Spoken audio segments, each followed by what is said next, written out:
Television group. آج ہم ایک بار پھر سے استقبال کرتے ہیں احمدیس مسلم ممبر محترم طاہر امجد صاحب کا، اور اسلام میں اختلافات کس وجہ سے اور کب سے شروع ہوئے اس ریگارڈنگ بات چیت چل رہی ہے۔ ایک سیشن محترم طاہر امجد صاحب سے لے چکے ہیں اور سیکنڈ سیشن کے لیے آج ان کو انوائٹڈ کیا گیا ہے۔ لاسٹ سیشن میں طاہر امجد صاحب نے یہاں تک رہنمائی کی تھی کہ تھرڈ خلیفہ صاحب نے اپنے لواحقین، اپنے رشتہ داروں کو پروموٹ کرنا شروع کیا اور امپورٹنٹ کی پوسٹ پر تمام ان کے رشتہ دار اپوائنٹڈ کر دیے گئے، اور یہاں تک کہ وہ جاگیر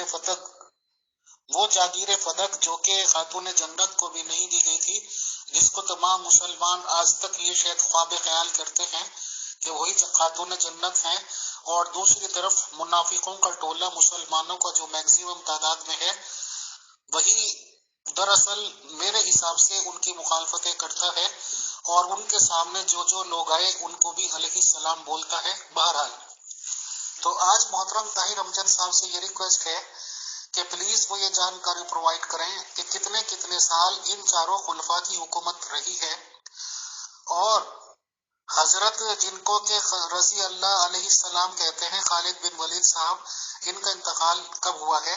پہلا سوال بتائیں۔ شکریہ جی، السلام علیکم ورحمۃ اللہ وبرکاتہ۔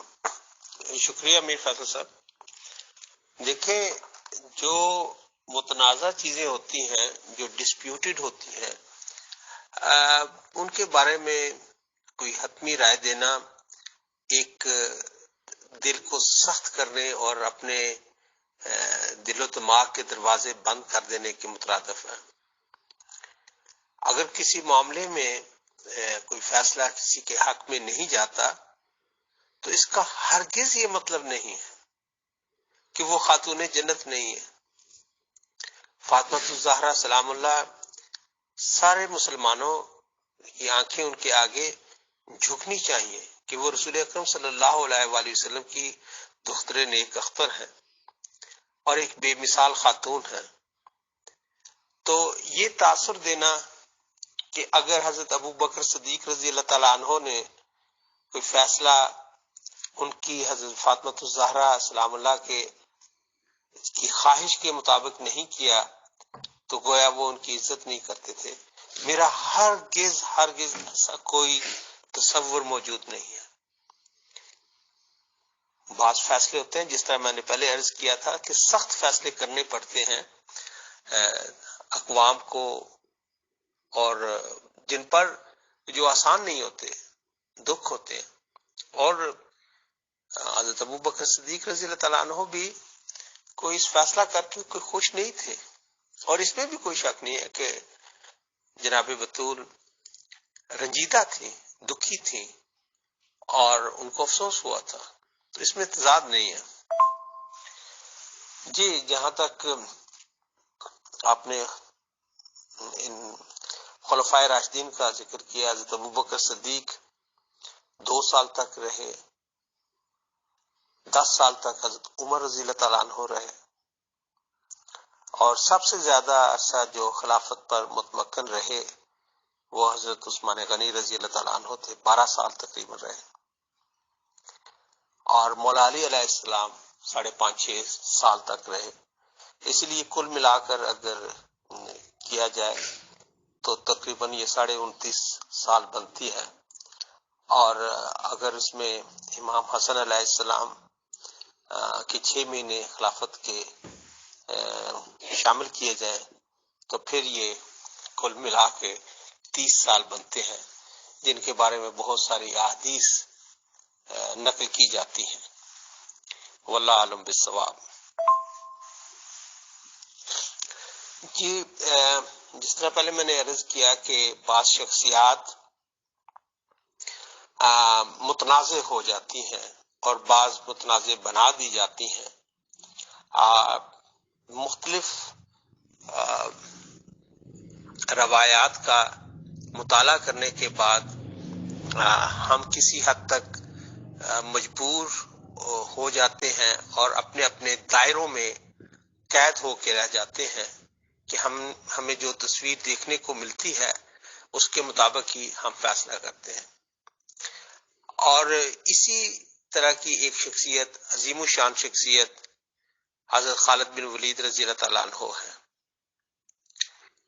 اس میں کوئی شک نہیں کہ وہ دلیر، شجاع، فتح مند جرنیل تھے، اور اسلام لانے سے پہلے جنگ احد میں بھی ان کو بظاہر فوجی کامیابی حاصل ہوئی. اور اسی طرح اسلام لانے کے بعد وہ اسلام کے ایک غیر معمولی، ایکسیپشنلی وکٹوریس سپہ سالار کے طور پر سامنے آتے ہیں، جن کی غیر معمولی لیڈرشپ نے اس وقت کی سپر پاورز کو گھٹنے ٹیکنے پر مجبور کیا، اور اگینسٹ آڈ انہوں نے کامیابی حاصل کی.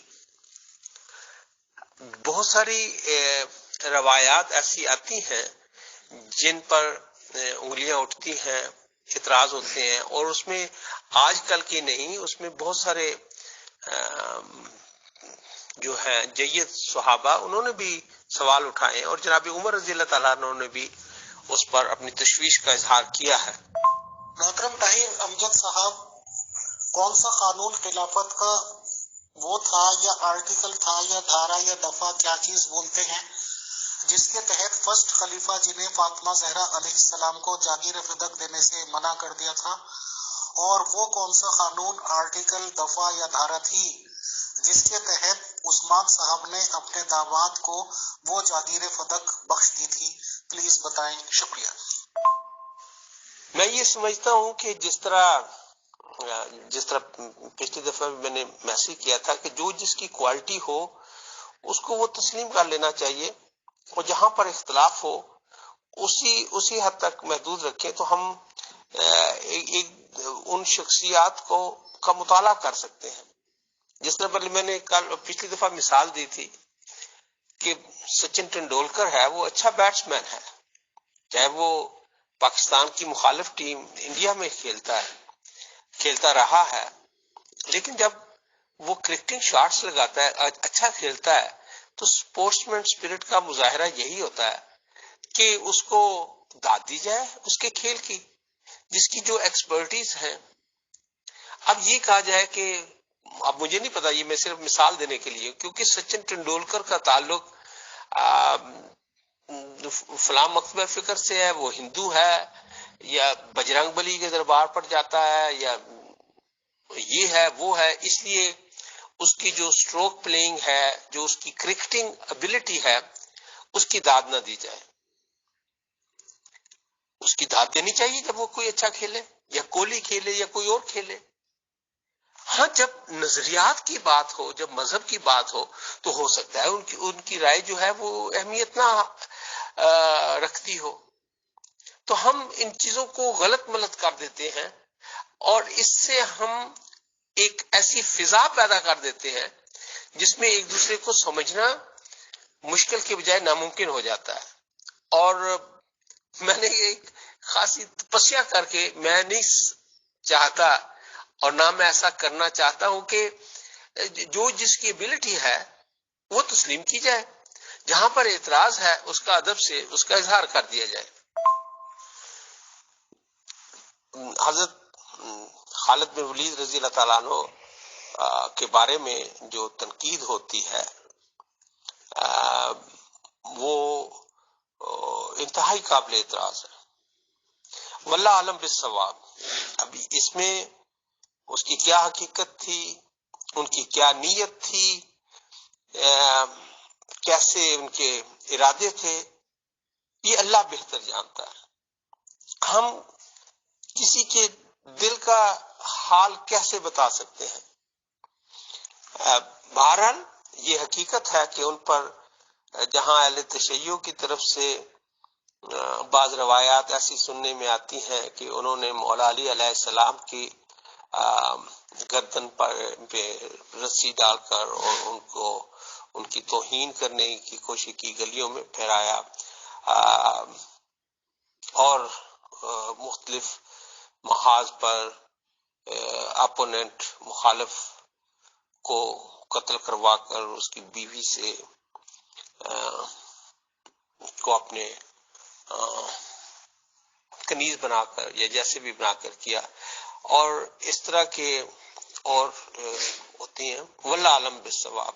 میں صرف یہ اس چیز کے میں نے ذکر اس لیے کیا ہے کہ میں یہ نہیں ہے کہ ان سے آگاہ نہیں ہوں، اور اس لیے حضرت عمر رضی اللہ تعالیٰ عنہ نے بھی اس تشویش کا اظہار کیا تھا اور اس سے اویئر تھے۔ ایک پرسنالٹی ہے حضرت خالد بن ولید رضی اللہ تعالیٰ عنہ کی، ایک اگریسو، ایک جارحانہ اور ایک بریلینٹ ملٹری اسٹریٹجسٹ کے طور پر وہ نظر آتے ہیں۔ اگینسٹ آڈ انہوں نے بڑی بڑی قوتوں کو شکست دی اور اپنا لوہا منوایا، اس میں بھی کوئی شک نہیں ہے۔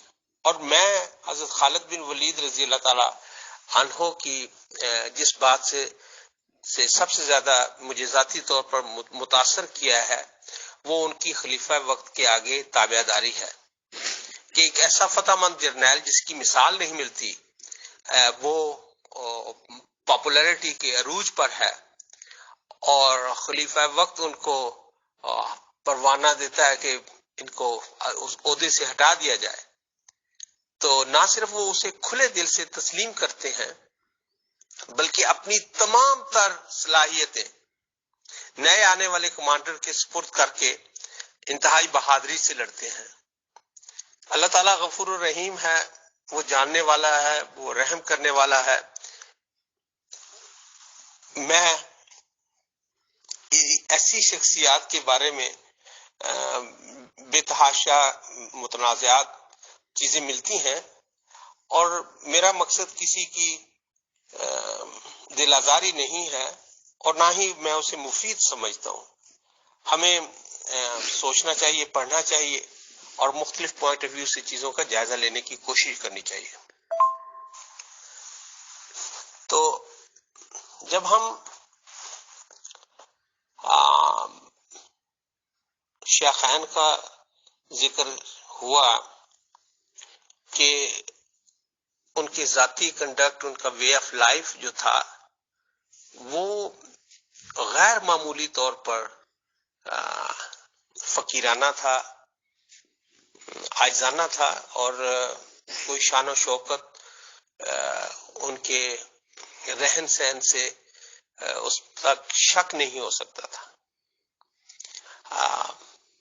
دونوں اسلام لانے سے پہلے بھی تجارت اور دوسری صلاحیتوں سے مالا مال تھے، لیکن خلیفہ بننے کے بعد انہوں نے جس ایک طرح زندگی بسر کی وہ نہ صرف مسلمانوں کے لیے بلکہ دنیا کے لیے ایک غیر معمولی مثال ہے کہ کس طرح انہوں نے ذاتی مفادات کو کلیتاً بالائے طاق رکھتے ہوئے انصاف، عدل کی ایسی مثالیں قائم کی کہ جن کی شاید دنیا میں نظیر کم ملتی ہے، اور این سعادت بزور بازو نیست، اور ان میں ہمیں خاص جھلک نظر آتی ہے رسول اکرم صلی اللہ علیہ وآلہ وسلم کے مشن کو سمجھنے کی کوشش میں وہ نظر آتے ہیں۔ مجھے جو شیخین اور اس کے بعد کے جو ہیں بیسیکلی خلافت راشدہ کے دو ادوار میں اگر ہم انہیں تقسیم کریں تو یہ زیادہ مناسب نظر آتا ہے کہ پہلے 12 سال اور بقیہ 18 سال ان دونوں ادوار میں بدقسمتی سے زمین آسمان کا فرق ہے جب آپ ایک مسلمان ہونے کی حیثیت سے یا اس نظریے سے وابستہ ہونے کی حیثیت سے دیکھتے ہیں۔ جس طرح اوپر پہلے بھی ذکر کیا گیا ہے، حضرت ابو بکر صدیق رضی اللہ تعالیٰ عنہ اور حضرت عمر رضی اللہ تعالیٰ عنہ، ان دونوں کا تعلق جو مشہور رائیول قبائل تھے بنو ہاشم اور بنو امیہ، ان سے نہیں تھا، تو ایک قسم کا نیوٹرل تھے، اور ان کی ذاتی جو کردار تھا اور رہن سہن تھا وہ بھی ایسا نہیں تھا جس پر انگلیاں اٹھ سکتی. تیسرے خلیفہ حضرت عثمان غنی رضی اللہ تعالیٰ عنہ تھے. ان پر دیکھیں مختلف عوامل ہوتے ہیں. انتہائی حیا والے اور بہت زیادہ اسلام کی خدمت کرنے والے، قرآن کی تدوین میں بے تحاشا خدمات دی ہیں.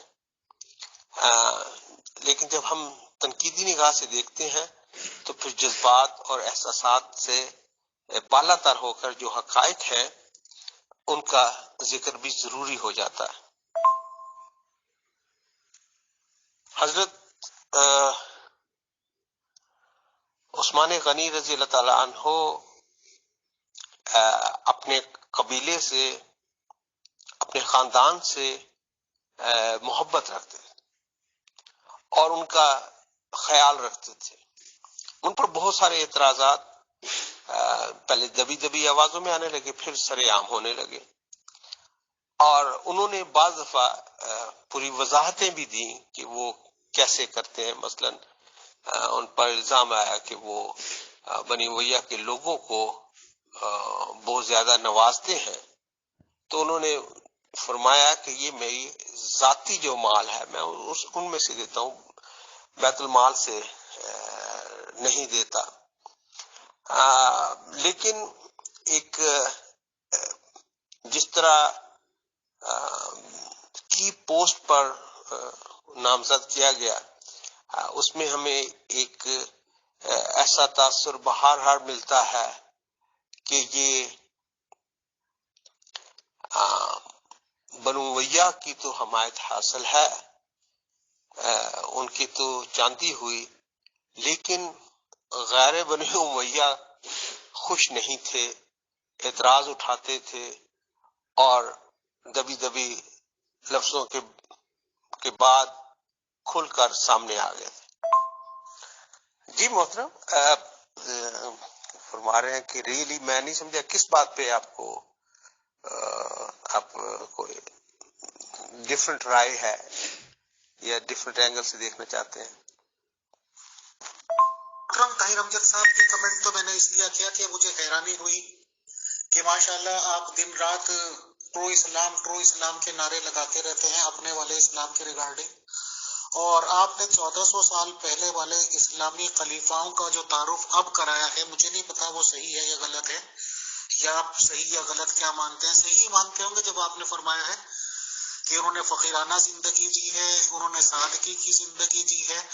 تو ایک خلیفہ لوگ اگر سادگی کی زندگی جیے وہ ٹرو اسلام تھا، یا کچھ خلیفاؤں کا دعویٰ کرنے والے عالیشان زندگی جیے وہ ٹرو اسلام ہو سکتا ہے؟ یہ سوال تو میں نے اس لیے کیا، یا مجھے حیرت اس لیے ہوئی. سیکنڈلی مجھے حیرت نہیں ہوئی کیونکہ احمدیز لوگ بھی جو قادیانی لوگ ہیں، مجھے لگتا ہے، میری تحقیق یہ کہتی ہے کہ سنیوں کو ڈیفینڈ کرنا ان کی مجبوری ہے، کہ سنیوں کو وہ ڈیفینڈ نہیں کریں گے تو اپنے نظام کو ڈیفینڈ نہیں کر سکتے. آپ نے خالد بن ولید کے ریگارڈنگ ہسٹری کے واقعات تو بتا دی اور بالکل سچے ہیں وہ. تاریخ ابن کثیر کو مسلمانوں کی تعداد سچا مانتی ہے، تو آپ اس حدیث کا کیا کریں گے؟ چلیے امت اگروال سوال نہ بھی کرے، امیر فیصل ہی کر لے بینگ اے مسلم، کہ انہوں نے کچھ لوگوں پہ فتح پائی، ان کو اسلام لانے کو کہا. پہلی بات تو ایک وہ شک ہے کہ لا اکراہ فی الدین.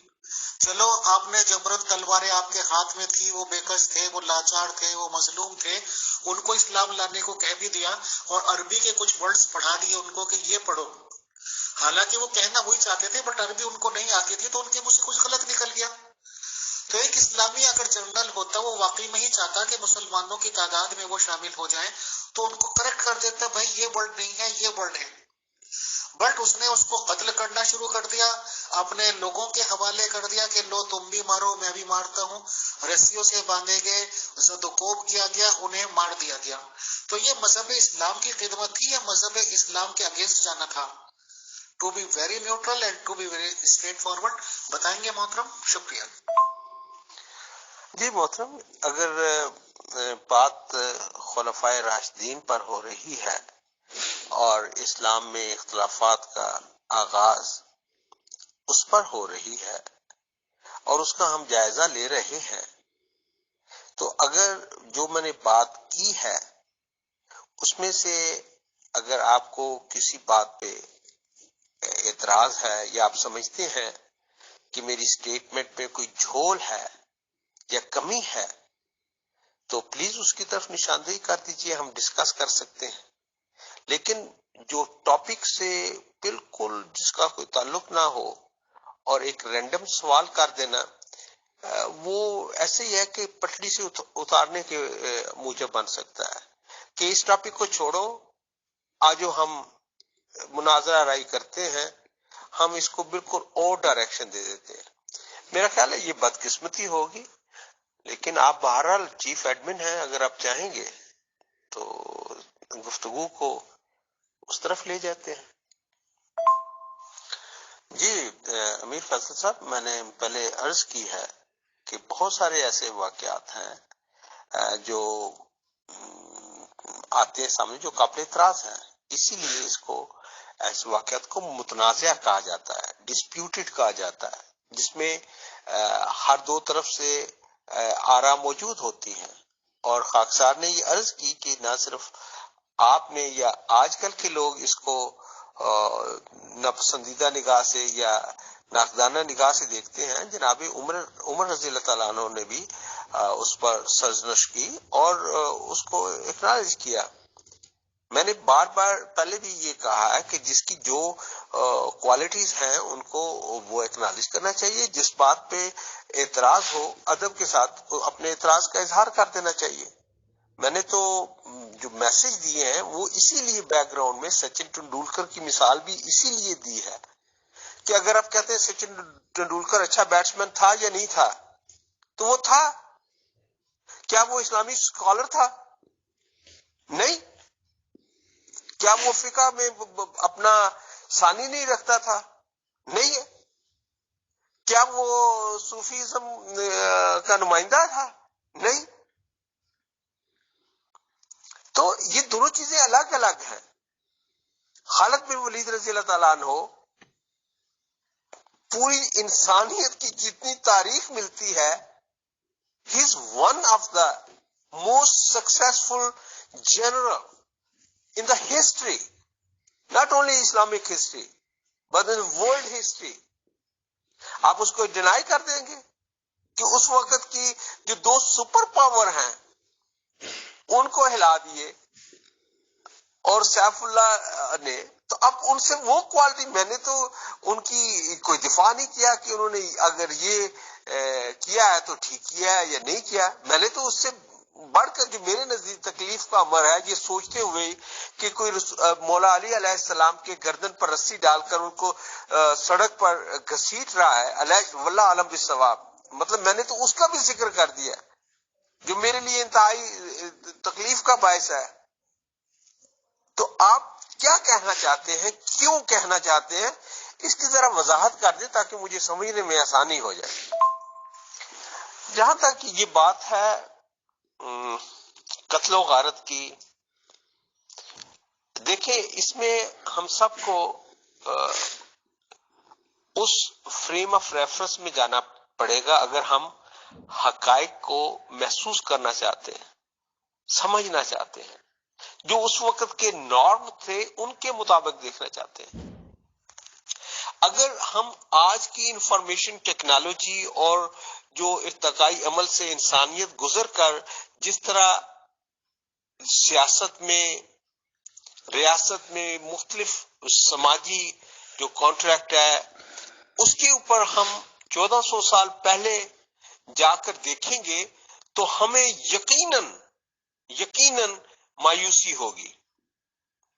اگر ہم 2000 سال پہلے جا کے عیسائیت کا اس کے مقابلے میں آج کی جو نارم ہے، جو آج کا مورل سٹینڈرڈ ہے، جو ایکسپیکٹیشنز ہیں اس کے مطابق دیکھیں گے تو یقیناً مایوسی ہوگی.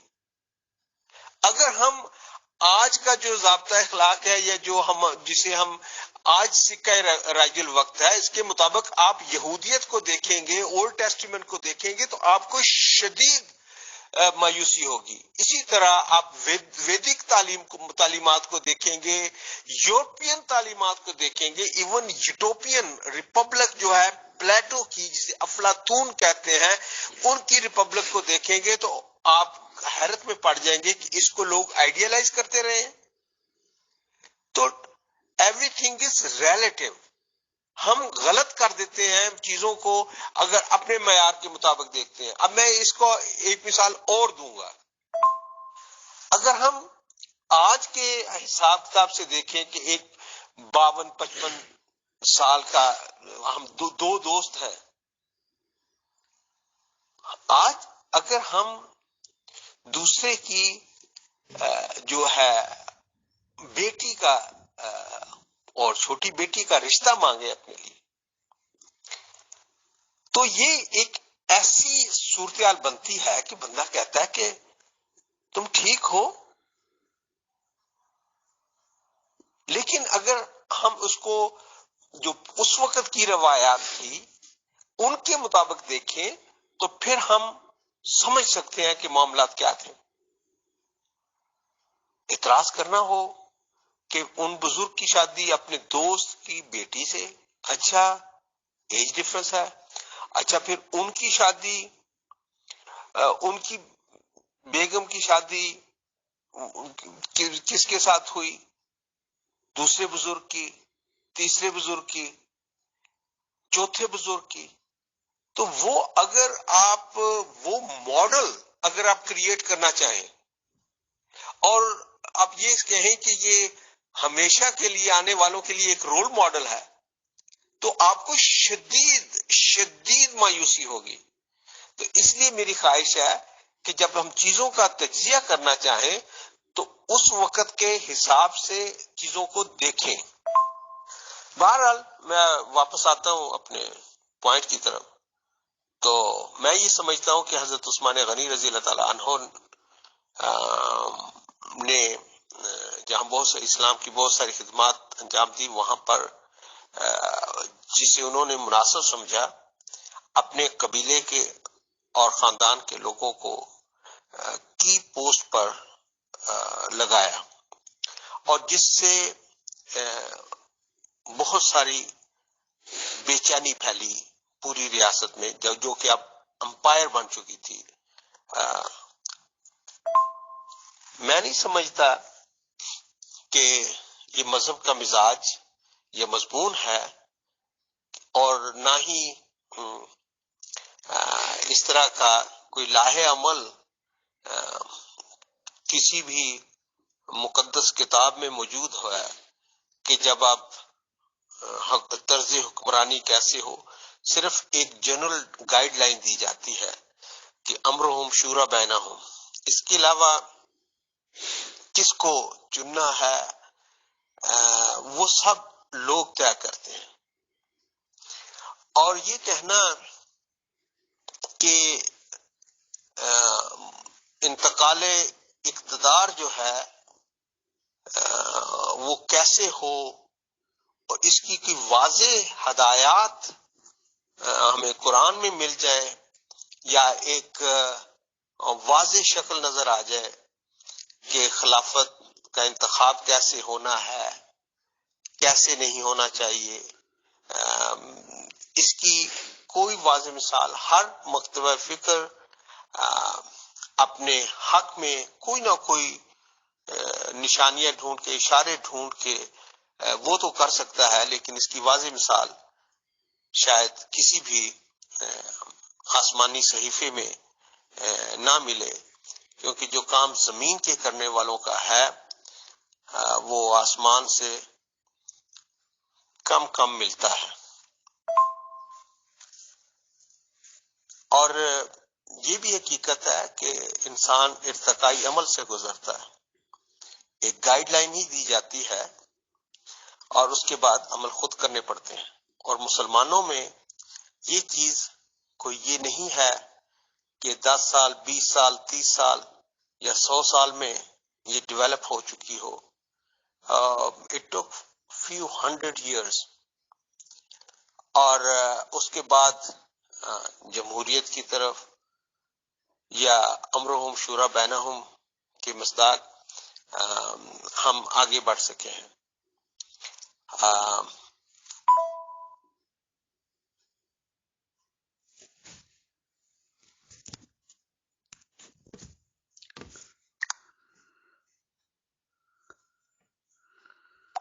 میں نہیں سمجھتا کہ یہ مذہب کا مزاج، اور یہ بھی حقیقت ہے کہ انسان ارتقائی عمل سے گزرتا ہے. ایک گائیڈ لائن ہی دی جاتی ہے. میں جب خلافت ثالثہ حضرت عثمان غنی رضی اللہ تعالیٰ عنہ کے بارے میں دیکھتا ہوں تو اگر آپ کو اس نظریے سے اسلام سے ہمدردی ہے، اس پوائنٹ آف ویو سے انتہائی دل خراش ہے. اور اس کو خاص طور پر ہم جو 1400-1500 سال بعد چیزوں کو اینالائز کرتے ہیں کہ ان کے فیصلوں کا امپیکٹ کس طرح تاریخ میں ہوا، تو we have a privilege to analyse thing. حضرت عثمان غنی رضی اللہ تعالیٰ، اور اس کی ایک مثال، صرف ایک مثال، کیونکہ تفصیل میں جانا شاید نہ یہ وقت اجازت دیتا ہے اور نہ ہی ہمارے گروپ کا مزاج ہے کہ ہم اتنی ڈیٹیلز میں جا کر ان کو اینالائز کریں کہ مصر میں کیا ہو رہا تھا، بصرہ میں کیا ہو رہا تھا، کوفہ میں کیا ہو رہا تھا، آرمینیا میں کیا ہو رہا تھا، اور کیا کیا صورتحال تھی. اگر دلچسپی ہوگی تو ہم اس پر غور کر سکتے ہیں. لیکن جنرلی یہ ہے کہ پرائیویٹ سیکٹری اور کی پوسٹ جو ہے وہ مروان بن حکم صاحب کے پاس آئی، اور مروان بن حکم صاحب اور ان کے والد محترم انتہائی متنازع شخصیات ہیں، جن کو رسول اکرم صلی اللہ علیہ وآلہ وسلم نے سزا دی اور مدینہ بدر کیا. اب وہ جو ہیں وہ سب سے زیادہ اہم پوسٹ پر لگ جاتے ہیں، اور صورتحال یہ ہے کہ پوری امپائر میں لوگ بے چین ہو کر مدینہ میں آ جاتے ہیں شکایت لے کر. اب لوگوں کے ذہن میں آ سکتا ہے کہ اس وقت بزرگان کہاں تھے، مولا علی علیہ السلام کہاں تھے، حضرت طلحہ رضی اللہ تعالیٰ عنہ، حضرت زبیر رضی اللہ تعالیٰ عنہ اور دوسرے جید صحابہ، ان کا کیا رول تھا. تو اس کا پہلا حصہ یہ ہے کہ جب سارے مختلف وفود جو ہیں وہ مدینہ میں آ چکتے ہیں، اور خاص طور پر مصر کے ڈیلیگیشن جو ہے وہ آتا ہے، اور اس میں مولا علی علیہ السلام اور دوسرے بزرگ بیچ میں پڑتے ہیں، ایک مصالحت کی کوشش کرتے ہیں، اور کسی حد تک اس میں کامیاب بھی ہو جاتے ہیں کہ حضرت عثمان غنی رضی اللہ تعالیٰ عنہ محمد بن ابی بکر صاحب کو مصر کا ایڈمنسٹریٹر یا والی یا گورنر اس کا پروانہ لکھ دیتے ہیں. اب ذہن میں رہے کہ ان کے چیف آف سٹاف یا پرائیویٹ سیکرٹری مروان ہیں، مروان بن حکم ہیں، جو انتہائی سیاسی کہہ لیں، چالاک، ہوشیار بنی امیہ کے ایک کی پلیئر ہیں.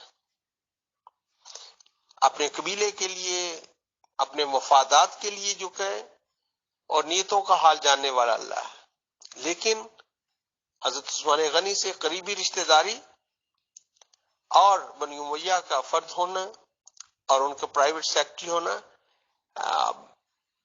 اٹ بیکیم آلموسٹ اے وال، دیوار بن مجھے جو نظر آتا ہے. اگین میں اس طرح ہارش کمنٹس نہیں دیتا، لیکن میرے پاس کوئی نرم الفاظ نہیں ہے. جیسے امت اور خلیفہ وقت کے درمیان ایک دیوار حائل ہو گئی، اور اس دیوار کا نام جو ہے وہ مروان بن حکم ہے.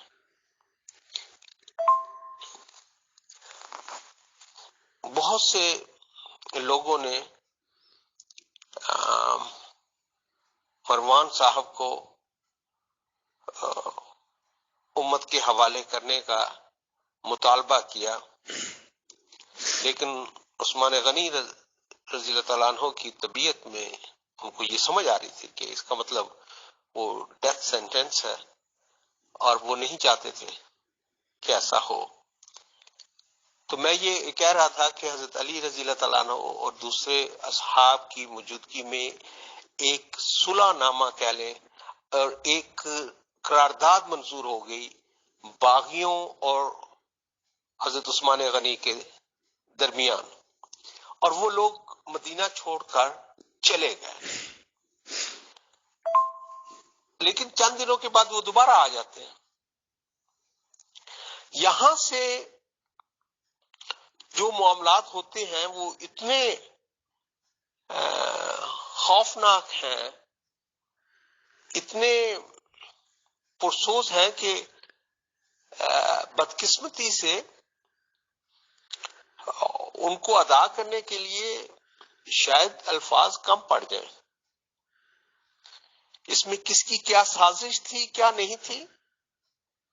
وہ واپس آتے ہیں اور کہتے ہیں کہ ہمیں پروانہ تو دیا گیا تھا، لیکن فلاں بندے کے ہاتھ میں ایک رکا بھی تھا، لیٹر بھی تھا، جس میں یہ ہدایات تھی کہ یہ جب وہاں پہنچے ان کو قتل کر دو. اور وہ خط رکا وہ سامنے رکھا گیا. اب بلوائیوں نے ہر طرف سے ایک پوائنٹ آف نو ریٹرن آ گیا ان کے، کہ جو لیک آف ٹرسٹ تھا باغیوں اور خلافت کے درمیان، وہ خلیج بہت بڑھ گئی. اور اب ان کے لیے انہوں نے جو کچھ کیا ان کے پاس ایک انتہائی افسوسناک ہے. کوئی ہرگز یہ نہ سمجھے کہ میں ان کے اس عمل کی تائید کر رہا ہوں یا حمایت کر رہا ہوں، ہرگز نہیں. میں صرف یہ سمجھنے کی اور بتانے کی کوشش کر رہا ہوں کہ معاملات کس نوعیت کے تھے، کس نوعیت کے تھے کہ پوائنٹ آف نو ریٹرن تک پہنچے. ان حالات میں ایک صورتحال جو ہے وہ سمجھنے کی ضرورت ہے کہ شہادت عثمان سے پہلے، ہفتہ پہلے، جو مدینہ منورہ دارالخلافہ کی جو کیپٹل کی جو ایکچوئل صورتحال تھی وہ یہ تھا کہ جو باغی تھے وہ ان کے پاس اقتدار تھا. نمازیں کون پڑھائے گا، واز کون کرے گا، کون آئے گا، practically they were in control. اب جو نئی صورتحال سامنے آئی اس میں جو بھی ثالث تھے درمیان میں بنے وہ بد مزہ ہوئے. ان کے پاس وہ کیسے جاتے؟ اگر آپ بھی سوچ لیں کہ آپ بیچ میں پڑھ کر ایک صورتحال نکالتے ہیں، انتہائی کمپلیکیٹڈ صورتحال کو سنبھال لیتے ہیں اور اس کا ایک حل نکال دیتے ہیں، اور اس کا حل کا یہ ہے کہ مروان صاحب کی جرت پر صورت یا ان کی چالاکیوں اور سیاسی چال بازیوں نے، اور وہ بھی ناکام بھانڈا پھوڑ دیتے ہیں تو اس کے بعد صورتحال اب وہ کیسے دوبارہ افیکٹو ہو سکتے ہیں. اس میں مولا علی علیہ السلام جب شہادت ہوئی تو اس وقت وہ خود تو شاید مدینہ میں نہیں تھے. حسنین کریمین کو بہرحال حفاظت کے لیے اس لیے دوسرے دو جو مشہور بزرگ تھے حضرت طلحہ اور حضرت زبیر رضی اللہ تعالیٰ عنہ انہوں نے بھی اپنے بیٹوں کو ڈیوٹی کے لیے بھیج دیا. لیکن اس وقت باغیوں کا مدینہ منورہ میں کنٹرول ہو چکا تھا. وہ پچھلے جو دروازے سے تو داخل نہیں ہوئے لیکن پچھلے مکان سے جو ایڈجسٹنٹ گھر تھا ادھر سے وہ بلڈنگ میں داخل ہو جاتے ہیں. محترم طاہر امجد صاحب، میں بات کسی بھی طرح کروں، کچھ بھی کروں، یہ تو ماشاءاللہ آپ بھی جانتے ہیں اور میری طرف سے کھلا اعلان بھی ہے اور سچی اور پکی بات ہے کہ میں ہوں تو مسلم ہی. تو ماشاءاللہ کیونکہ آپ بھی مسلم ہیں اور میں بھی مسلم ہوں، دونوں مسلم ہی بات چیت کر رہے ہیں، اور ماشاءاللہ جتنی ذہنیت یا جتنا مائنڈ خدا تعالیٰ نے آپ کو دیا ہے وہ بھی اللہ تعالیٰ کا شکر ہے. تو یہ والا قدم بہت چھوٹا سا سوال ہے، چھوٹا سا جواب دے دیجیے گا. یہ والا قدم کہ میں ہوں تو مسلم کمانڈر ہوں تو مسلمانوں کی طرف سے بننے والا کہ میں مسلمانوں کا ہی کمانڈر ہوں. کچھ لوگوں کو میں پکڑتا ہوں، ان کو مذہب اسلام لانے کا کہتا ہوں، وہ میرے ہوئے ورڈز کو تھوڑا سا پروناؤنسیشن میں غلطی کر دیتے ہیں کیونکہ وہ ان کی مدر ٹنگ نہیں ہے. تو اگر میں بجائے اس کے کہ تھوڑا انہیں کریکٹ کروں اور پیار محبت سے کروں اور انہیں اپنے اسلام میں داخل کروں یا اپنے دھرم میں، اس کے بدلے میں کہتا ہوں اچھا یہ پڑھ دیا اور مارنا پیٹنا یا قتل کرنا شروع کر دیا، تو میں مذہب اسلام کا کمانڈر اپنے آپ کو کہلانے لائق ہوں یا نہیں؟ مسلمانوں کے حق میں یہ کام کر رہا ہوں ان لوگوں کو مار کے، یا مسلمانوں کے خلاف جا رہا ہوں کہ ایک تعداد مسلمانوں کی طرف آنے والی تھی اور اس سے مسلمان محروم ہو گئے؟ یہ پرٹیکولر قدم میرا مسلمانوں کے حق میں ہے یا مسلمانوں کے خلاف؟ پلیز بتائیں. شکریہ. ایک ہی سوال رہ گیا محترم کہ کون سے خلیفہ کے پیریڈ میں خالد بن ولید کا انتقال ہوا ہے؟ جی محترم امیر فیصل صاحب، میں اس کا ذکر کر چکا ہوں. میرا مزاج یہ نہیں ہے کہ ایک واقعہ کو لے کر ثانیہ کو لے کر میں نہ تو اس کی حمایت کر رہا ہوں نہ اس کا دفاع کر رہا ہوں، بلکہ جو واقعات جو میں سمجھتا ہوں کہ ہوئے، انفارچونیٹ ہوئے ہیں، ٹریجک ہوئے ہیں، کاش یہ نہ ہوتے. وی کی ناٹ انڈو دیٹ. ایک اسٹوڈنٹ کی طرح ہم چیزوں کا جائزہ لیتے ہیں. یہ جو عام طور پر میں سمجھتا ہوں کہ ایک تنگ نظری کی بنیاد بنتی ہے وہ یہ بنتی ہے کہ میں ساتھ ہی اپنی رائے دے دوں کہ اس لیے انہوں نے یوں کیا. میرے پاس ڈاٹا نہیں ہے، میرے پاس انفارمیشن نہیں ہے کہ میں یہ کہہ سکوں کہ خالد بن ولید رضی اللہ تعالی عنہ کے ذہن میں یہ تھی اس لیے کی تھی. میں بدظنی کروں اور یا میں ان کا دفاع کروں، یہ میرا جاب نہیں ہے، یہ میرا استحقاق نہیں ہے، میرا حق نہیں ہے.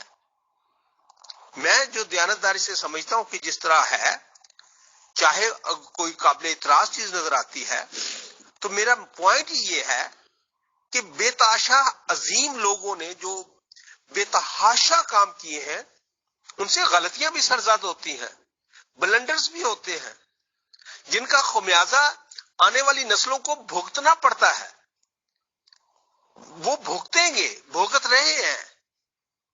ہم چیزوں کا اگر جائزہ لینا ہے تو پھر اگر ہم یہ کریں گے کہ میں خالد بن ولید رضی اللہ تعالیٰ عنہ کا وکیل بن کے سامنے آؤں اور آپ وہ حزب مخالف کے طور پر ان پر وہ تنقید کریں اور میں ان کا دفاع کرتا رہوں، تو میرا ایسا مزاج نہیں ہے.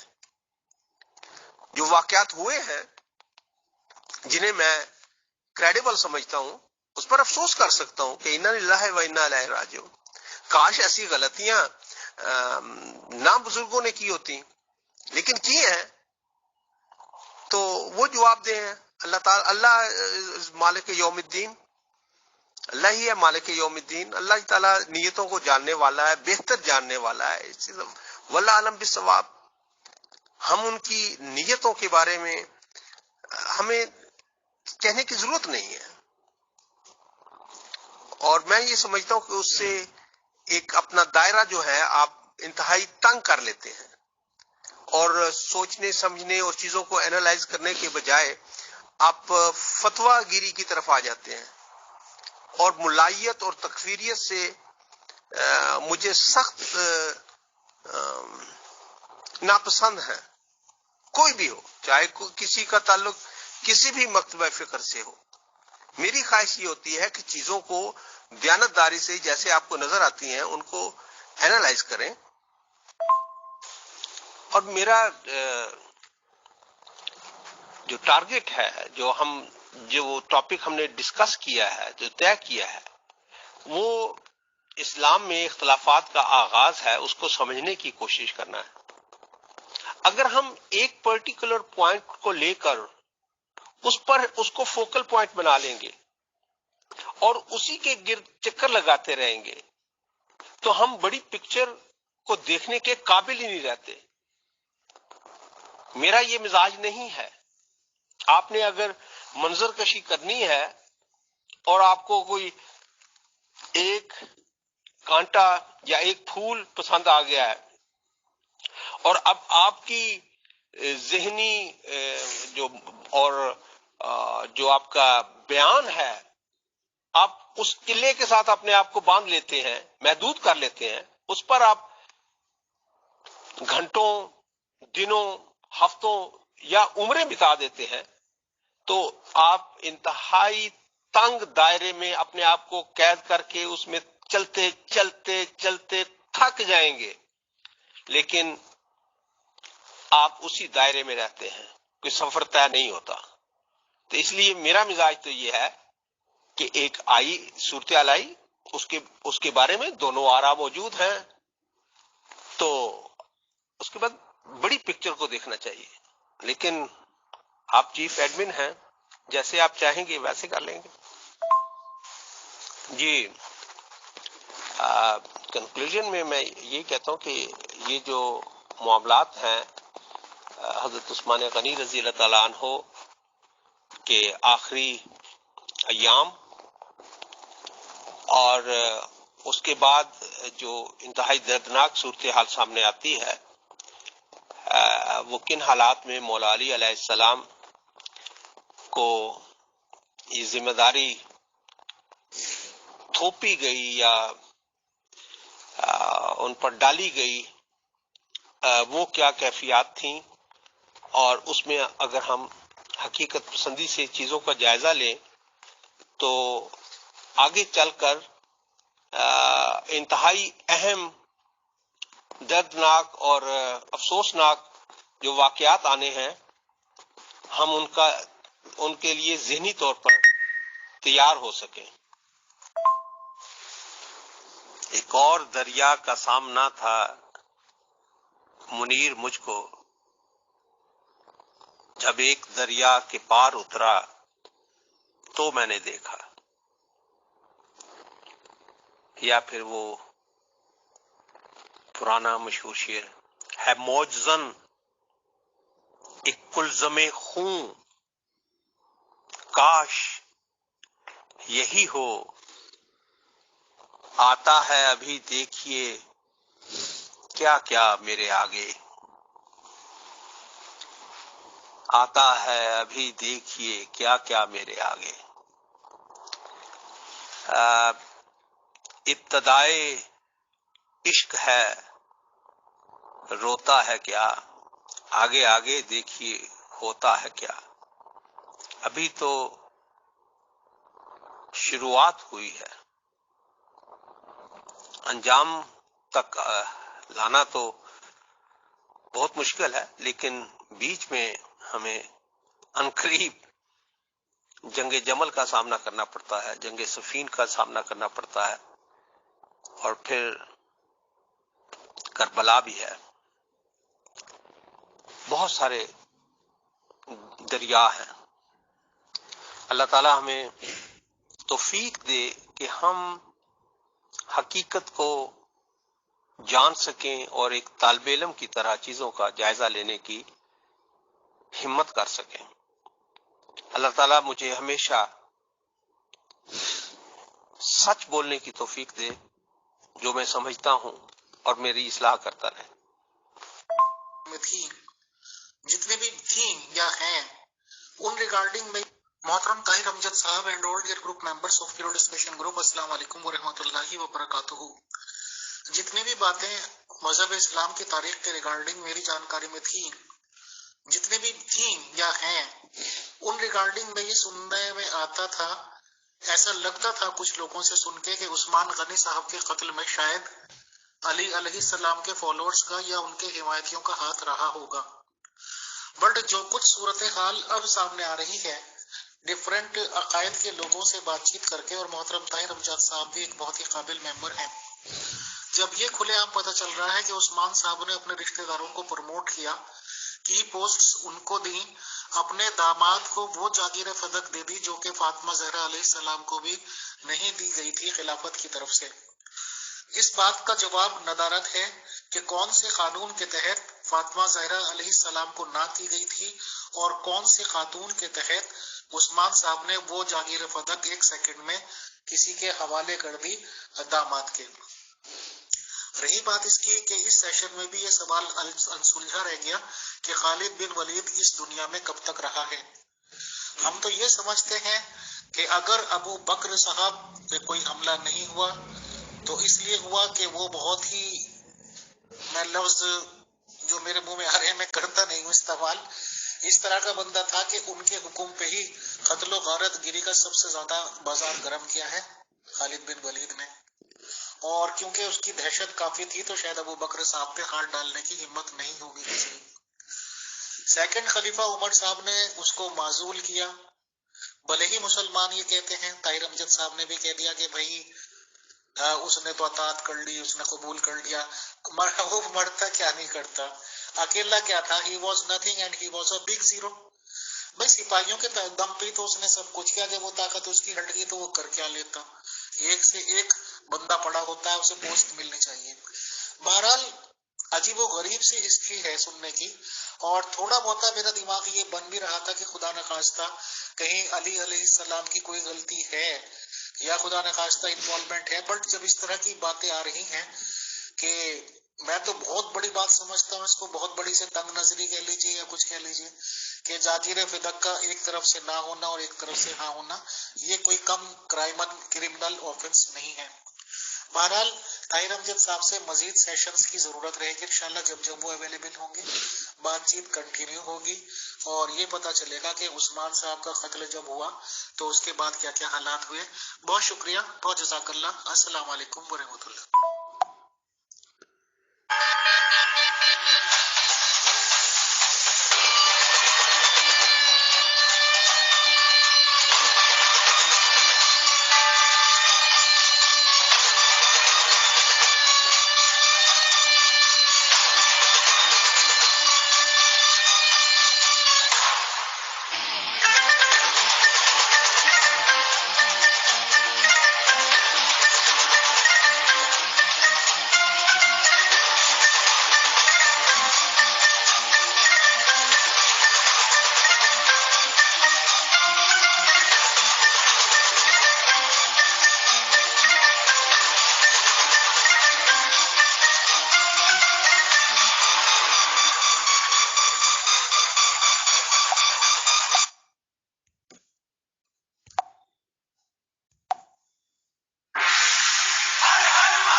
جھانسی کی رانی آئی ہے، بھال تلک اور ہاتھ کھڑک، درگا ہے کالی مائی ہے، اشو چڑھی پرچنڈ وکٹ یہ منو ہے لکشمی بائی ہے، شولے برسیں گے اب تجھ پر تیری شامت آئی ہے۔